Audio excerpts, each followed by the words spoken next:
Assalamualaikum warahmatullahi wabarakatuh. So bertemu lagi dalam channel Ahmad Zul Hisham, channel Go Click Pictures. So hari ni saya nak bercerita tentang Proton Exora. Kalau sesiapa masih ingat, Proton Exora ni dia ada satu sejarah yang agak best sebenarnya. Sebab dia dilancarkan pada tahun 2009, bulan 7 tahun 2009. Raya jatuh pada bulan 9. So launchingnya Exora ni adalah bertepatan dengan trend orang Malaysia, iaitu balik kampung dengan keluarga. Sesuai juga dengan launching Exora ni, masa pelancaran dia punya tagline ni adalah keriangan keluarga. So masa tu tak banyak MPV yang bersaiz besar macam ni lah. Kita ada masa tu Grand Livina, kita ada juga Alza. Tapi Alza dia launching bulan 11, tapi Exora ni dia bulan 7. Okay, kita pergi satu-satu. Design Exora ataupun idea Proton untuk keluarkan MPV ni memang daripada tahun 90-an lagi. Okay. Kemudian pada tahun 2006, setelah Proton ada mengeluarkan banyak model-model yang entah apa-apa tu, so Proton di bawah CEO baru masa tu, dia dah start untuk rebrand Proton ni dan mengeluarkan kereta-kereta yang lebih praktikal. So masa tu selepas Gen 2, dia start keluarkan beberapa model yang lebih praktikal. Iaitu kalau Gen 2 dia digantikan dengan Persona. Kalau ikutkan orang Malaysia ni, dia lebih sukakan dengan Persona lah. Ni Persona macam belakang ni, berbanding dengan Gen 2 yang masa itu hatchback.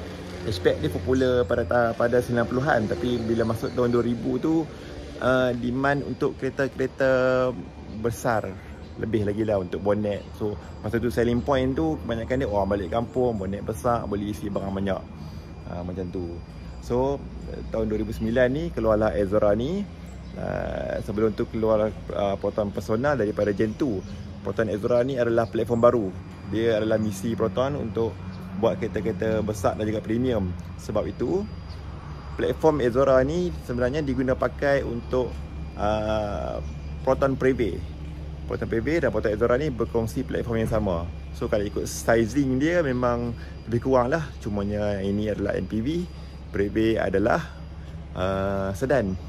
Okay, Proton Exora di-launching pada tahun 2009, bulan 7. Kemudian sebelum Alza di-launch pada bulan 11 tu, Alza ni dia buat launching untuk B-line, dia panggil basic punya variant. So dia kurangkan lah macam-macam features supaya harga dia tu kompetitif untuk melawan Alza. So masa tu persaingan antara Proton dan juga Pro 2 ni sangat-sangat hebat, disebabkan pada tahun lebih kurang 2004-2005 tu keluarnya Pro 2 Myvi. So masa tu Proton kalah lah, sebab Proton keluarkan Proton Savvy, Pro 2 keluarkan Pro 2 Myvi, di mana Pro 2 Myvi tu memang jualan dia sangat-sangat mencanak lah. Sangat-sangat orang kata tinggal jauh lah Proton Savvy tu. Sebab tu Proton Savvy di bawah pimpinan CEO baru ketika itu dia mengeluarkan Proton Saga, which is Proton Saga adalah menggunakan platform Savvy. So macam saving cost lah. Kita gunakan teknologi ataupun platform yang sedia ada, Proton Savvy, kita pakai apa yang ada dan kita keluarkan Proton Saga. So kalau kita tengok Proton Saga yang hari ni tu, itu adalah platform bagi model Proton Savvy. Okay, kita balik kepada Proton Exora ni. So 2009 H-Line, M-Line dan juga B-Line.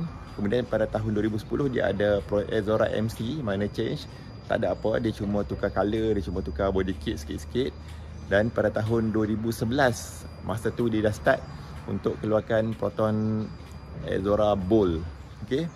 So masa dia launching pada tahun 2009 tu, ini kalau ikut cerita lah, kalau ikut ceritanya, masa tu Proton tak sempat untuk menyiapkan enjin turbo. Enjin turbo dipanggil sebagai Campro CFE. So masa tu apa yang Proton ada ialah Campro IFM dan juga Campro CPS. So model Proton Exora yang awal-awal ni memang menggunakan menggunakan enjin Campro CPS. Bayangkan enjin yang sama ni digunakan untuk model Proton Persona, Proton Satria, yang bersaiz kecil, tapi end up untuk nak kejar masa, Proton keluarkan Proton Exora ni menggunakan enjin yang sama tu lah. So enjin sama, body kecil, tapi untuk Exora body dia besar dan dia juga berat. Dia 1400 lebih kilogram, memang berat lah. So kalau kita bawa Proton Exora ni memang kita rasa, kalau enjin CPS lah, memang kita rasa menderu lah enjin tu untuk nak naik bukit dan nak memotong, memang dia menderu sikit. So relevankah Proton Exora ni pada tahun 2025? Menariknya, bukanlah menarik, kereta-kereta Proton ni satu disadvantage dia ialah resale value dia memang jauh turun berbanding dengan kereta Pro 2, Toyota dan sebagainya. Kita bandingkan sikit, kalau Proton Exora ni tahun 2010, 2011 ni, kita boleh dapatkan harga kadang-kadang tu boleh sampai kurang daripada RM10,000. So good price. So untuk peminat-peminat kereta yang rajin untuk jaga kereta-kereta lama ni, dan rajin untuk modified ataupun untuk bereksperimen lah dengan kereta-kereta yang macam ni, so sesuai sangat lah untuk nak ada kereta yang macam ni. Rajin nak melayan lah. Okay. Tapi kalau yang rajin nak melayan tapi dia nak layan Proton Alza contohnya, Alza tahun 2010-2011, harga second hand dia masih 15,000 macam tu. So tinggi sikit lah. Mungkin orang memang dipercayai Proton Pro 2 Alza tu berbanding dengan Proton Exora. Memang diakui, memang Proton Exora ni memang banyaklah masalah dia. Masalah dia. So untuk video akan datang sebenarnya saya nak sharekan apa yang saya dah repair berkenaan dengan Proton Exora ni, dan juga saya akan ceritakanlah apa yang kita punya projek-projek, eksperimen yang akan datang, apa yang kita akan buat untuk Proton Exora ni. Kita akan tengok keadaan enjin, kita akan tengok keadaan seat, ya, keadaan bonnet dia, bawah dia macam mana. So menarik lah, kita try lah bereksperimen apa yang kita boleh buat dengan Proton Exora yang kita ada dekat belakang ni. So overall dari segi comfort, memang Exora ni sangat comfort. Dia selesa untuk ada dalam dia. Cuma untuk model-model yang awal ni, NVH dia belum dipertingkatkan. So bunyi enjin menderu tu bagi saya agak annoying lah. Sebab dia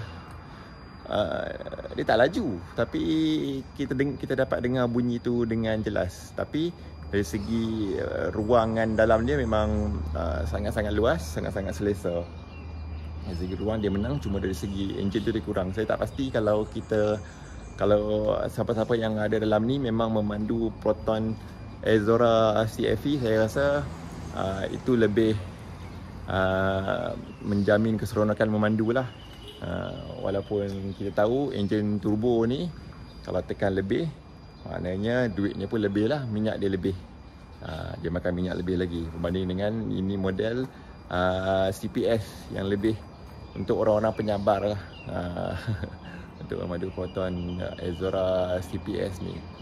So kita akan perincikan detail-detail yang ada dekat kereta ni, perbandingan dia dengan kereta-kereta lain, terutamanya pesaing, kita kata direct rival lah, ataupun untuk orang Malaysia ni pilihan yang ada tu, itulah bukanlah kita kata persaingan yang sama segmen. Tapi kalau kita kata kalau kita nak sembang dengan orang tu, kita kata nak Proton Alza ke, Proton Exora ke, ataupun Pro 2 Alza. So perbandingan-perbandingan yang tu kita cuba untuk video akan datang. Kita akan cuba juga tengok apa modifikasi, apa maintenance cost untuk sebuah kereta Exora lama.